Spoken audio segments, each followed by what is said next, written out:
Saya dari kelompok 1 dengan judul tugas, yaitu konsep dasar permintaan, penawaran, dan elastisitas. Dari mata kuliah pengantar ekonomi 1, tugas dari dosen pengampu Dr. Eliana dan Nur Helsa. Saya akan membacakan sedikit dari rangkuman materi sebagai berikut. Permintaan. Permintaan adalah kegiatan konsumen untuk membeli barang atau jasa pada berbagai tingkat harga dalam jangka waktu tertentu dengan kemampuan untuk membayarnya. Artinya, semakin rendah harga suatu barang, biasanya semakin banyak jumlah yang diminta, begitupun sebaliknya. Permintaan ini memiliki hubungan terbaik dengan harga yang dikenal dengan hukum permintaan. Sekian dari saya, selanjutnya akan dilanjutkan oleh teman-teman saya yang lain. Saya persilakan waktu dan tempatnya. Saya akan melanjutkan uraian tentang permintaan. Faktor yang mempengaruhi permintaan yaitu 1. Harga barang itu sendiri, 2. Pendapatan konsumen, 3. Selera dan tren, 4. Harga barang pengganti atau pelengkap, 5. Jumlah penduduk. Hukum permintaan ialah meningkat jika harga turun, menurun jika harga naik. Contohnya, 1. Ketika harga beras yang dijual biasanya dengan harga 15.000 per kilo, turun menjadi 12.000 per kilo, maka jumlah permintaan akan semakin meningkat. Yang biasanya hanya membeli 100 kilo jadi 150 kilo, karena harga yang didapat lebih murah dari biasanya. Contoh kedua, ketika maskapai menawarkan diskon besar untuk penerbangan domestik, jumlah konsumen yang ingin membeli tiket meningkat. Sebaliknya, jika harga tiket naik 2 kali lipat, maka orang akan memilih alternatif transportasi lain seperti kereta api atau bis. Di kelompok 1, di sini saya ingin melanjutkan penjelasan tentang konsep dasar dari sebuah penawaran. Penawaran atau bisa disebut juga dengan supply adalah jumlah barang atau jasa yang ingin dan mampu dijual oleh produsen pada tingkat harga dan waktu tertentu. Hubungan antara harga dan jumlah yang ditawarkan itu bersifat searah, karena biasanya semakin tinggi harga suatu barang, maka semakin banyak jumlah barang yang ditawarkan oleh produsen. Nah, ada beberapa faktor yang dapat mempengaruhinya, seperti harga suatu barang, biaya produksi, teknologi produksi, kebijakan pemerintah, dan harapan harga di masa depan.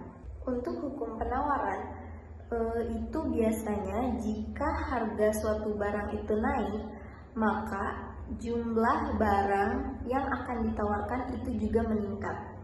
Begitupun sebaliknya. Nah, salah satu contohnya, jika harga cabai naik yang awalnya itu 20.000 per kilogram, tiba-tiba menjadi 40.000 per kilogram, maka para petani akan meningkatkan produksinya karena ingin mendapatkan keuntungan yang lebih besar lagi dan lebih banyak lagi. Oke, cukup sekian penjelasan tentang konsep dasar dari sebuah penawaran dalam ilmu ekonomi. Cukup sampai di sini. Sekian dan terima kasih. Bye-bye. Yang ketiga adalah elastisitas atau elastisitas.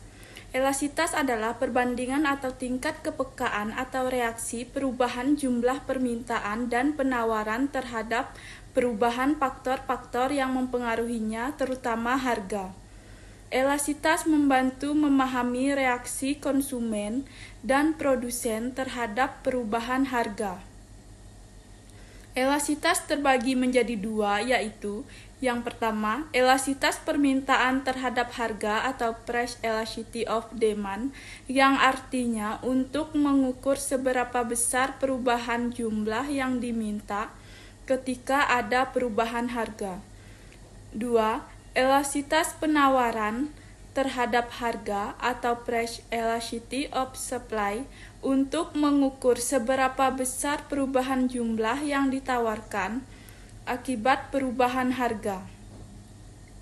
Faktor yang mempengaruhinya: 1. Ketersediaan barang pengganti atau substitusi. 2. Persentase pengeluaran terhadap pendapatan. 3. Jangka waktu atau waktu penyesuaian. 4. Jenis kebutuhan. 5. Kebiasaan atau loyalitas konsumen. 6. Ketersediaan pasar dan wilayah. Hukum elastisitas menjelaskan tingkat kepekaan permintaan terhadap perubahan harga. Jika harga naik sedikit tapi permintaan turun, banyak barang elastis. Jika harga naik tapi permintaan tetap, barang tidak elastis atau inelastis. Contoh barang elastis. 1. Ketika snack atau minuman ringan naik dari Rp5.000 menjadi Rp7.000, banyak orang beralih ke merek lain yang lebih murah atau tidak membeli sama sekali. Tapi, kalau harga turun, pembeli jadi lebih banyak membeli barang. 2. Saat harga baju di toko A mahal, orang bisa pindah ke toko lain atau belanja online. Jika harga promo turun, permintaan langsung naik. Artinya, permintaan sangat peka terhadap perubahan harga. Contoh barang inelastis. 1. Saat harga bensin naik, masyarakat tetap akan membeli karena kendaraan tetap harus digunakan. 2. Orang yang sakit tetap membeli obat walaupun harga tinggi. Karena hal tersebut menyangkut kesehatan dan keselamatan. Artinya, permintaan sama sekali tidak peka terhadap harga. Kesimpulan umum dari ketiga konsep tersebut yaitu permintaan, penawaran, elastisitas saling berkaitan dalam menentukan keseimbangan harga dan jumlah barang di pasar. Permintaan menunjukkan keinginan membeli terhadap barang pada berbagai tingkat harga. Penawaran menunjukkan keinginan penjual dan untuk menjual barang pada berbagai tingkat harga. Elastisitas menjelaskan seberapa besar reaksi pembeli dan penjual terhadap perubahan harga. Sekian dari yang dapat saya sampaikan. Saya Ahmad Mahluki, mewakili kelompok 1, mengucapkan terima kasih. Wassalamualaikum warahmatullahi wabarakatuh.